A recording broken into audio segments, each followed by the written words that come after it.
যাবে এবং গোলাগুলির প্রয়োজন নাই। আমি আদেশ দিয়ে দিয়েছি, সেনাবাহিনী কোনো গোলাগুলি করবে না, পুলিশ কোনো গোলাগুলি করবে না।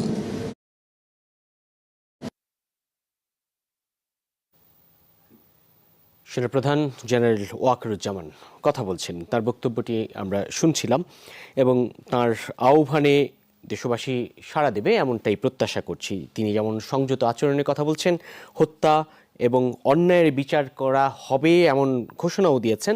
বলেছেন দেশবাসী আশাহত হবেন না, এখন জান মাল রক্ষার সময়, এখন সংযত আচরণের সময়, এখন সংঘাত পরিহারের সময়, হত্যা বন্ধ করার সময়, এখন সময় সকলে ঐক্যবদ্ধ হয়ে সামনে এগিয়ে যাওয়ার, সেই কথাই বারবার বলছিলেন এবং ছাত্র রাজনৈতিক নেতৃত্ব প্রত্যেকের প্রতি আহ্বান জানিয়েছেন পরিবেশ পরিস্থিতি যেন স্বাভাবিক থাকে, শান্ত থাকে। দেখছেন ছবিতে স্পষ্ট এই অভ্যুত্থান